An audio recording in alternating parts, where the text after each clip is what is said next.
Welcome, dear friends, viewers, and colleagues. This is Dr. Jaitly, your cardiologist on MuniMeterHealth, your favorite source of learning about human heart, its illnesses, awareness, and of course, cardiology. So welcome again on MuniMeterHealth. Today we're going to be briefly talking about, is chocolate good for the heart?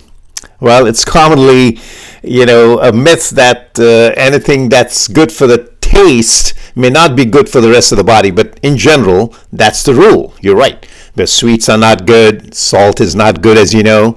Likewise, a lot of things are not good that taste good, not necessarily imply that they're good for the heart. However, chocolate has a component called flavanol, and that flavanol is an active component here which really works on nitric oxide synthetase, which is an enzyme. Now, for instance, here I'm going to draw my famous sketch, which is for the artery.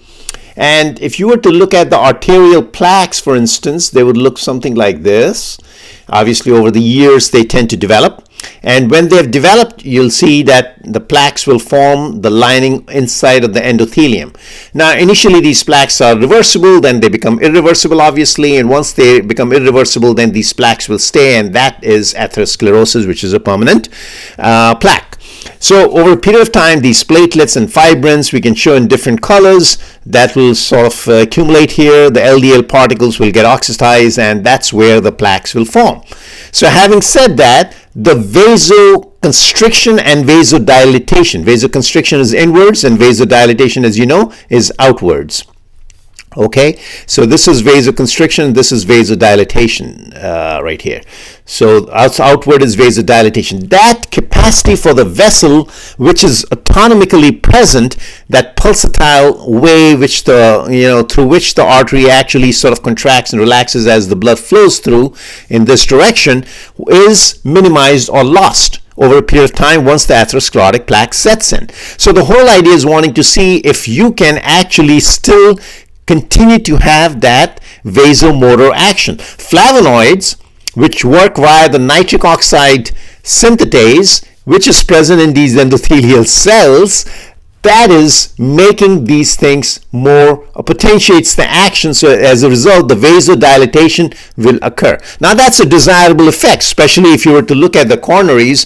Now if you were to look at the coronaries here, which are supplying the heart, here the aortic offshoot comes out, and you have, say, left main dividing into the left circ, and then the left anterior descending right here, giving off branches, and then you have these branches going out like that, and then you have an RCA, which is traversing the right border of the heart. So when you have these coronaries tend to sort of plaque off, if I hate to say that word, but that's the reality. When these plaques tend to develop in these coronaries, and they tend to have large, and therefore it's called coronary artery disease, all these plaques. And when they become significant, obviously, then it's significant coronary artery disease, which requires either a stent or a bypass.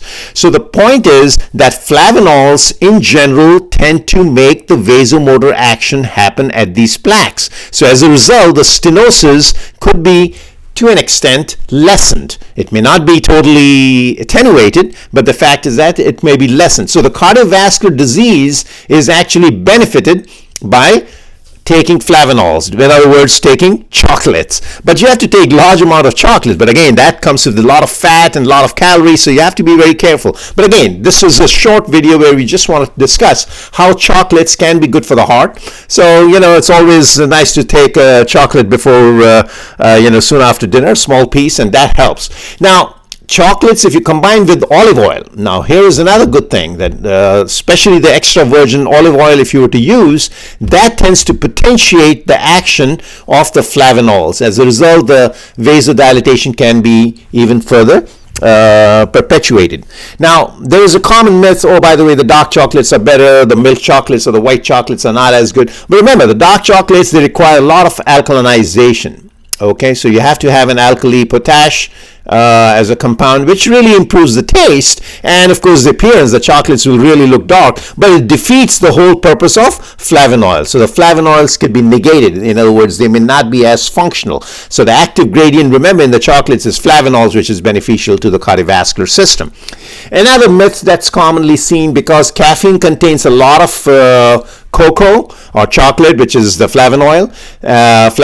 So these caffeine people who take 6 to 8 cups of coffee, as opposed to somebody who takes only 1 or 2 cups of coffee and does not get the coffee the next day, for instance, is that person going to withdraw, the one who takes one coffee and did not receive the next day, or the person who took 6 coffees? So actually, dose-dependent caffeine withdrawal is not the idea. It actually is not correct. It's actually independent. So dose independent, if you will. So in other words, somebody who is missing a coffee after, for years he or she has been taking 1 coffee a day and does not get it the next day, can show some withdrawal, as much withdrawal like a headache or the craving or whatever else, just like someone who is due for 6 to 8 cups of coffee a day the day before. So that is a myth. In other words, independent of the dose, you'll still have the same withdrawal symptoms. And lastly, but not the least, the pregnancy, caffeine and chocolates commonly discussed. Again, pregnancy, you have to avoid as much as possible the caffeine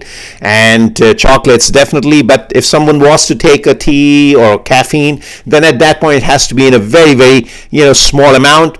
I don't recommend it, but people do take it. But remember, caffeine and chocolates will also potentiate the action of the flavonols. Why? Because they increase the half-life. The lambda half-life is normally about 5 to 7 hours for a caffeine cup. If you take a coffee cup and you drink it, normally the effect lasts about 5 to 7 hours, which is pretty good. That's why maybe 2 or 3 cups of coffee gets you going through the day. But the whole idea is that during pregnancy, this action is even further prolonged. So you may have it lasting for 8 to 12 hours. As a result, the caffeine and the chocolates, the flavonoids may persist in the pregnant lady for a longer time, therefore expose the fetus also. So therefore, in pregnancy, it's a no-no. You should not take it. It's contraindicated. But the fact is that a lot of people still take, because they like a little bit of coffee or tea in the morning. So this was a very short video we did. For you, is chocolate good for heart? Yes, I think a small piece of chocolate can hurt, but as long as one is not allergic to one and of course does not have any reactions to it. But there are a couple of myths that I just wanted to point out here, and that's what our goal is, just to educate more for the patients and also offer medical education as well. So this way, my colleagues, my students and residents, they're on top of cardiology as well. So here's a short video which was discussed mainly to discuss the cardiovascular disease versus chocolate. Okay, I hope you enjoyed this short session, and go and grab a small chocolate if you want to. Okay, all right, and see you guys again in my next video. Looking forward to meeting you again on MuniMeterHealth. Stay healthy now.